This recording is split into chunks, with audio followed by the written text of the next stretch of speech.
Tomorrow, former presidential candidate Dr. Besigye and his companion Obeid Lutale return to the court-martial where they face charges related to national security and unlawful possession of firearms and ammunition.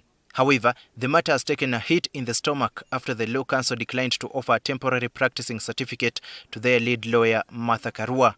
Besigye and Lutale were arrested in Kenya's capital, Nairobi, on 16th November, where they had gone to attend Martha Karua's book launch. They were first charged at the court-martial on 20th November and remanded to Luzira prison. They were again produced in the court-martial last week on Monday and further remanded. They are expected to return to court tomorrow. The Uganda Advocates Act requires that any foreign lawyer who wants to practice in Uganda must first acquire a temporary practicing certificate, which is granted by the Law Council. As a practicing lawyer in Kenya at the rank of a senior counsel, Karua was chosen by Besigye to be his lead lawyer. This means that Karua is required by law to first apply for the temporary practicing certificate, a thing she says she did about a fortnight ago.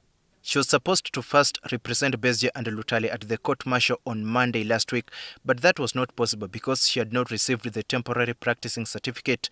Her fellow lawyers in the case requested the court-martial to adjourn the case to Tuesday, 10th December, so they can complete the application process and secure Karua's temporary certificate.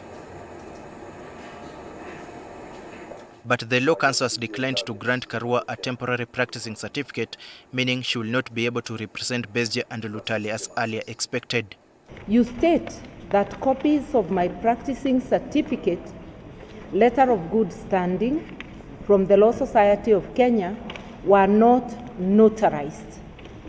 And further, my nationality documents and academic qualifications were not attached. The Law Council based on 9 reasons to deny Martha Karua a special practicing certificate.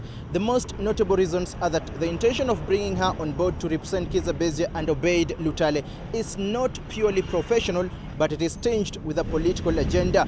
Also, the Law Council stipulates that Martha Karua does not bring any special skills or knowledge that the contingent of legal practitioners in Uganda do not hold.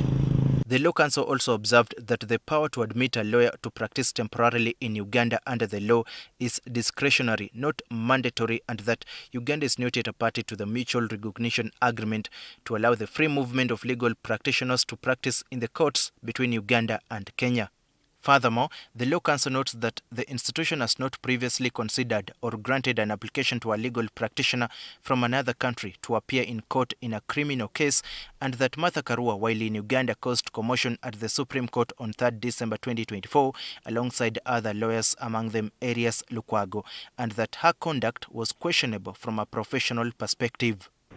We will retreat with my colleagues who are local, because I think there are critical issues that are raised by the response by the Law Council, which actually go against the laws of Uganda and the East African Treaty.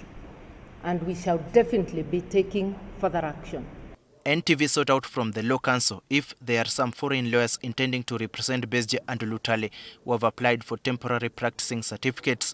The spokesperson for the Ministry of Justice gave us the official response on behalf of the Law Council. The procedure for granting a temporary license for an advocate is laid out in the Uganda Advocates Act, Cap 295. As of today, I'm not aware of any other applications. Daniel Kibet, NTV.